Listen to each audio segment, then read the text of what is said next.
आज के हमारे एपिसोड की स्टार्टिंग में हमें रात में कहीं और एक घर का सीन दिखाया जाता है, जिस घर के अंदर हमें उसी फॉर्मेशन को दोबारा दिखाया जाता है। ये फॉर्मेशन हमें काफी सारे एपिसोड पहले दिखाया गया था, जहाँ पे काफी सारी साउल इकट्ठा हुई थी। तो अभी इस समय के दौरान यहाँ पे किसी की भी साउल नहीं होती है, तभी अचानक से किसी एक की साउल वहाँ पे आती है और ऐसे धीरे धीरे करके वहाँ पे और भी ज्यादा साउल इकट्ठा होने लगती है। और जब सारी साउल वहाँ पे इकट्ठा हो जाती है, तभी उसमें से एक साउल कहता है कि क्या तुम सभी लोगों ने ये सुना है क्या, 3 दिन पहले woollen group Azure dragon squad के हाथों से पूरी तरह से खत्म हो गए, उनमें से कोई भी जिंदा नहीं बचा, सभी के सभी वहाँ पे मारे गए। ये कहने वाला ब्लडसेक का मिलिट्री डायरेक्टर होता है कमांडर ली। आगे वो कहते हैं कि मैंने वहाँ पे अपने कुछ जासूसों को भेजा है, जिससे मैंने ये कंफर्म कर लिया है कि वुलेन ग्रुप का कमांडर अज़ूर ड्रैगन स्क्वाड के लीडर के हाथों से मारा जा चुका है। ये सुन के एक दूसरा कमांडर कहता है कि वुलेन ग्रुप का कमांडर एक पीक रैंक का असेंडेंट लेवल का मार्शल आर्टिस्ट था, अगर उसने अपनी ब्लेसिंग का इस्तेमाल किया होता तो उसे खराब से खराब सिचुएशन में भी वहाँ से भागने का मौका जरूर मिलता। ये सुन के एक दूसरा साउल कहता है कि हाँ, मुझे भी ये चीज काफी ज्यादा सस्पिशियस लगी थी, इसकी वजह से मैंने इसके बारे में इन्वेस्टिगेशन किया, जिसके बाद मुझे ये बात पता चली कि वुलेन ग्रुप के कमांडर ने कोई भी ब्लेसिंग की पावर का इस्तेमाल नहीं किया था और ना ही उसकी बॉडी के ऊपर कोई भी ट्रेसेस थे ब्लेसिंग इस्तेमाल करने के। ये सुन के एक दूसरा कमांडर कहता है कि मुझे लगता है कि वुलेन ग्रुप के कमांडर ने अपनी ब्लेसिंग का जानबूझ के इस्तेमाल नहीं किया, क्योंकि अगर वो ऐसा करता तो हमारे ब्लडसेक की आइडेंटिटी पहचान रिवील हो जाने का काफी ज्यादा खतरा बढ़ जाता। सच में उस बेवकूफ ने मरने से पहले कुछ तो एक अच्छा काम किया। दूसरे कमांडर कहते हैं कि हाँ, तुम्हारी बात सुनने के बाद इस चीज का सेंस बनता है, क्योंकि अगर उसने अपनी ब्लेसिंग का इस्तेमाल किया होता तो उसकी पावर काफी ग्रेटली इंक्रीज हो जाती। कोई भी वहाँ पे ऐसा नहीं था जो उसे हरा पाता, लेकिन बिना ब्लेसिंग के उसकी पावर बस एक मिडिल रैंक के असेंडेंट लेवल जितनी ही है, तो वो अपनी इस पावर के साथ तो कभी भी अज़ूर ड्रैगन स्क्वाड के लीडर को कभी भी नहीं हरा पाता। और साथ ही साथ हमारे जितने भी सीक्रेट जेल थे जिसके अंदर हमने ड्रग्स और पैसे को छुपा रखा था, उन सभी हिडन जेल के ऊपर किसी अननोन पर्सन के द्वारा अटैक कर दिया गया और उन सभी चीजों को लूट लिया गया।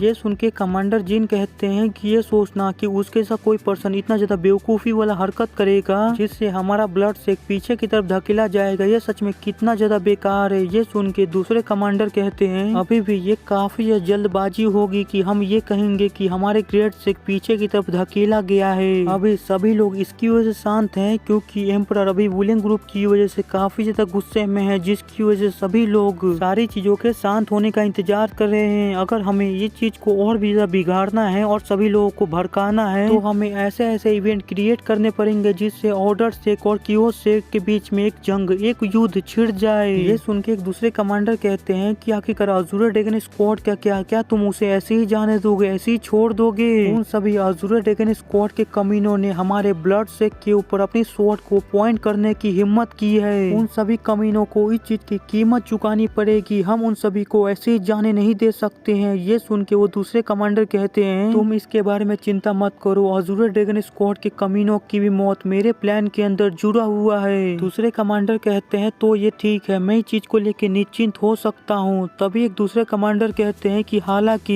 हमारे पास एक और पर्सन है जिसके ऊपर हमें नजर रखने की जरूरत है। ये सुन के दूसरे वाले कमांडर कहते हैं आखिरकार तुम किसके बारे में बात कर रहे हो? तभी वो कमांडर बताते हैं कि मैं यून क्लैन के कमीशन क्लैन के लीडर यून सनवू के बारे में बात कर रहा हूँ। तो यहीं पे हमारा सीन शिफ्ट हो जाता है, हमें कहीं और पे काफी हरी भरी जगह का सीन दिखाया जाता है, जिसे देख के सनवू का सर्वेंट काफी ज्यादा खुश होते हुए कहता है कि मुझे उम्मीद नहीं था कि जो जमीन पूरी तरह से बंजर थी और जिसके ऊपर कुछ भी नहीं उगाया जा सकता था, वो लैंडस्लाइड के बाद इतनी ज्यादा हरी भरी हो जाएगी। हमारा किस्मत तो सच में काफी ज्यादा अच्छा है, अब हम इस जमीन के ऊपर बड़ी आसानी से कुछ भी उगा सकते हैं और उसे हार्वेस्ट कर सकते हैं। ये सुन के सनवू पीछे से कहता है कि हाँ, तुम बिल्कुल सही हो, अगर आप सभी लोगों को नहीं पता है तो मैं बता दूं, सनवू ने काफी सारे एपिसोड पहले इस जमीन को खरीदने के लिए आया था, तब ये जमीन पूरी तरह से बंजर थी, लेकिन वो कमीशन मिशन के दौरान जो लैंडस्लाइडिंग हुई थी उसके बाद यहाँ पे काफी सारा पानी आ गया था, जिसकी वजह से वो जमीन अब काफी ज्यादा अच्छी और उपजाऊ हो चुकी है। तभी हमें उस पर्सन को दिखाया जाता है जिसने उस जमीन को सनवू को बेचा हुआ होता है। उसे तो ये देख के काफी बड़ा सदमा लग चुका होता है, वो काफी हैरान होते हुए कह रहा होता है कि कुछ दिनों पहले तक तो ही ये जमीन पूरी तरह से बेकार और पत्थरों से भरी हुई थी, जिसके ऊपर कुछ भी हार्वेस्ट नहीं किया जा सकता था, लेकिन बस कुछ दिनों के ही अंदर ये जमीन इतनी ज्यादा अच्छी हो चुकी है, आखिरकार ऐसा कैसे हो सकता है? यही सोचकर वो सनवू से कहता है सर, आपको जो मैंने अपनी जमीन बेची थी, क्या आप उसे मुझे वापस बेचने के बारे में सोच सकते हैं? क्या आप उसे मुझे बेच सकते हैं? सनवू कहता है कि आखिरकार मैं ऐसा क्यों करूँ? ये सुन के वो ब्रोकर कहता है कि मैं ये जमीन आपसे 2 गुना दाम पे खरीदने को तैयार हूँ। तो सोचिए आपको कितना ज्यादा मुनाफा होगा कि जिस जमीन को आपने इतने ज्यादा कम दामों में खरीदा था, वो जमीन आज इतने ज्यादा महंगे दामों में बिक रही है। सनवू कहता है कि अगर मैं ऐसा ना करूँ, मैं जमीन को बेचना ना चाहूँ तो फिर। ये सुन के वो ब्रोकर काफी घबरा जाता है। वो घबराते हुए सनवू से कहता है, सर मुझे लगता है कि ये ऑफर काफी ज्यादा अच्छा है। मुझे लगता है कि आपको इस ऑफर को एक्सेप्ट कर लेना चाहिए। और वैसे भी इस जमीन के जो प्रीवियस ओनर है वो मेरे ऊपर काफी ज्यादा प्रेशर बना रहे हैं इस जमीन को वापस लेने के लिए। अगर आप इस ऑफर को एक्सेप्ट कर लेती हैं और इस जमीन को मुझे बेच देते हैं तो ये मेरे ऊपर एक बहुत ही बड़ा एहसान होगा। मैं आपके इस एहसान को कभी भी नहीं भूलूंगा। ये सुन के सनवू वहाँ से जाते हुए कहता है, आखिरकार उस समय का क्या, जब मैं तुमसे ये जमीन खरीदने के लिए आया था और ये जमीन पूरी तरह से बंजर थी, तब इस जमीन का जितना दाम था तुमने उस समय उससे काफी ज्यादा महंगा प्राइस बताया मुझे और काफी ज्यादा महंगे दामों में मुझे इस जमीन को बेचा। तो आखिरकार तुम ऐसा कैसे सोच सकते हो कि मैं तुम्हें ये जमीन वापस कर दूंगा? तुम इसके बारे में भूल जाओ। यही कहते हुए सनवू वहाँ से चला जाता है और वो ब्रोकर सनवू को चिल्लाते हुए रह जाता है। आगे सनवू अपने सर्वेंट के साथ अपने कैरेज के पास जाता है और अपने सर्वेंट को कैरेज के अंदर बैठाते हुए उससे कहता है, मुझे एक काफी ज्यादा जरूरी काम है जिसकी वजह से मुझे यहाँ से जाना होगा। इसकी वजह से तुम यहाँ से अपने आप अकेले चले जाओ। सनवू का सर्वेंट कहता है कि यंग लॉर्ड, क्या फिर से उस वेपन शॉप पे जा रहे हैं जहाँ पे आपने पिछली बार काफी सारे वेपन खरीदा था? लेकिन आखिरकार आप फिर से वहाँ पे क्यों जा रहे हैं? क्या आप फिर से वहाँ पे काफी सारे वेपन को खरीदने के लिए जा रहे हैं? सनवू कहता है कि इस बार कुछ और है जिसे मैं हासिल करने के लिए जा रहा हूँ। तुम बस इतना समझो, ये जो मेरा कॉन्वर्जेशन उनके साथ होगा ये काफी ज्यादा लंबा चलने वाला है। ये सुन के सनवू के सर्वेंट को कुछ भी समझ में नहीं आता है। वो काफी हैरान हो रहा होता है और हैरान होते हुए सोच रहा होता है कि आखिरकार यंग लॉर्ड किसके बारे में बात कर रहे हैं। तो यहीं पे हमारा सीन शिफ्ट होता है। हमें कहीं और पे घर का सीन दिखाया जाता है जिसके दरवाजे को खोल के सनवू उस घर के अंदर एंटर कर रहा होता है। और सनवू जैसे ही अंदर एंटर करता है तो उसे देख के कोई कहता है कि फाइनली तुम यहाँ पे आ ही गए। तभी हमें दिखाया जाता है ये चीज एक ओल्डमैन कह रहा होता है जो सनवू को देख के उसे ग्रीट करता है, उसका वेलकम करता है। आगे वो ओल्डमैन सनवू से कहता है कि वो आपका अंदर इंतजार कर रही है। ये सुन के सनवू सीधा चलते हुए अंदर की तरफ जाने लगता है और चलते चलते सनवू एक दरवाजे के पास पहुंचता है जिसे देख के सनवू उसके पास जाके उसे ओपन करता है और अंदर की तरफ एंटर करता है। और वो जैसे ही अंदर एंटर करता है तो उसे देख के कोई पर्सन कहता है कि चलो आखिरकार तुम यहाँ पे आ ही गए, बेक्यून कमीशन क्लैन के क्लैन लीडर। आगे वो लड़की सनवू से कहती है कि आखिरकार तुम किसकी तरफ से यहाँ पे आए हो? क्या तुम ऑर्डर चेक की तरफ से यहाँ पे आए हो? सनवू कहता है कि नहीं, मैं उनकी तरफ से यहाँ पे नहीं आया हूँ। ये सुन के वो लड़की कहती है, अच्छा क्या सच में? फिर वो कहती है कि क्या तुम डिमोनिक सेक की तरफ से आए हो? सनवू कहता है कि नहीं, मैं किसी भी तरफ से यहाँ पे नहीं आया हूँ। मैं बस उसी रास्ते के ऊपर चलते हुए आया हूँ जिसे मैंने सिलेक्ट किया, जिसे मैंने चूज किया है। तो यहीं पे आज का हमारा ये एपिसोड खत्म होता है। मुझे पता है कि मैं इस एपिसोड को काफी लेट अपलोड कर रहा हूँ, लेकिन इसमें मैं भी कुछ नहीं कर सकता हूँ क्योंकि मेरे एग्जाम चल रहे हैं और मुझे बिल्कुल भी टाइम नहीं मिल रहा है वीडियो बनाने का।